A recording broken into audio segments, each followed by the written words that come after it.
When we reported on the troubled state of Spain's newspapers a few weeks back, at the end of that piece, our global village voices, some of them journalists themselves, came back to us with an important point. That for all of the problems in Spanish journalism, some new voices, new forms of reporting have emerged. Yes, top editors have been fired, circulation is way down, thousands have been laid off, and for many, the mainstream media have survived Spain's financial crash at the expense of their journalistic reputations. That has led to more and more news junkies turning to something like 300 new startups, born since the 2008 crisis, whose way of reporting the news counters the mainstream media's approach. The Listening Post's Marcela Pizarro now on 3 alternatives for Spaniards in search of a different kind of news coverage.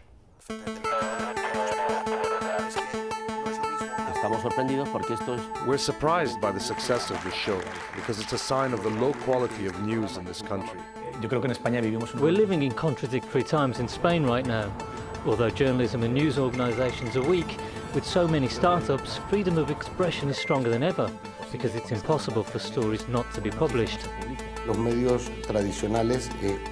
Traditional media have been controlled so much by the powers that be that journalists have slipped through the cracks and created their own ways of life. Maybe we're living a second transition. Perhaps this is the real one. An entertainer who anchors for Spain's parody news show, the editor of an online news site, and the founder of Spain's satirical magazine, Mongolia. Different formats, different registers, but these 3 outlets have all emerged in the wake of the financial crisis in response to the perceived failings of the traditional media, skewering Spain's sacred cows, the government, the banks, and of course, the monarchy. When Spaniards sit down to watch the evening news, they've plenty of channels to choose from. But many find it hard to take news from state and private channels seriously. So they're switching over to watch a comedian turned pseudo-news anchor instead. El dinero negro en el Partido Popular es como las películas de Rocky. Cuando crees que ya no puede haber más, Sylvester Stallone se pone votos y te cuela otra saga. El Intermedio, the interval, has struck a chord. Satire with substance. Para hablar de economía es muy importante cuidar el envoltorio. Así, con muchos datos irrelevantes en pantalla. Vamos a ver, eso es. Puncturing headlines, confronting power, asking the right questions. We are reeling from a wave of indignation in Spain, not just for what's happening, but also for the way in which some outlets want to tell us what's happening. We use humour. It gives you a poetic license which traditional journalism doesn't grant. The Polish journalist Richard Kapuscinski once said that journalism is everything that irritates power, and that all the rest is propaganda. We're definitely in the propaganda phase in Spain. So on this show, we're committed to denouncing it. Because today there's no real investigative journalism, and we don't get to the bottom of big stories like the corruption scandals the way we should. Which might explain why some 2.5 million spectators are tuning in to El Intermedio. That's more viewers than those watching straight news. But rarely does a week go by without the show rubbing the establishment up the wrong way. And despite the ratings, many say the show is always one joke away from being taken off air.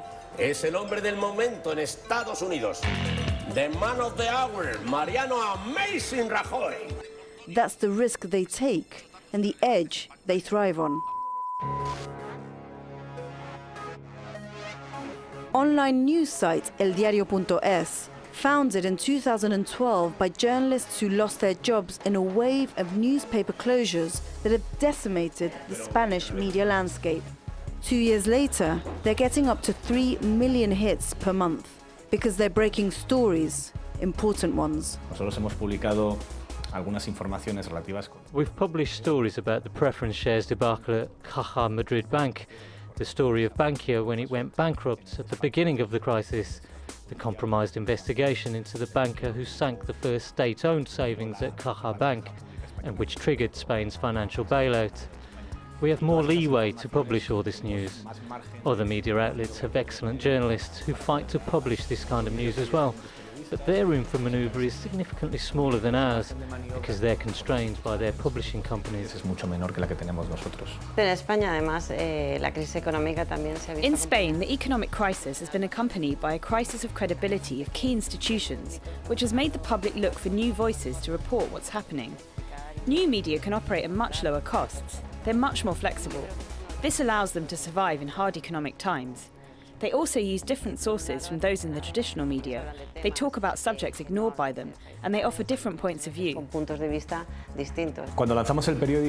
we launched the site 2 years ago, we did it at a very difficult time for the Spanish economy and for journalism. The media had lost a lot of credibility among the general public. So when we set this new site up, we did it under the slogan, "In spite of it all," because we believe in journalism, despite the difficulties we face. De trabajar a pesar de todas las dificultades.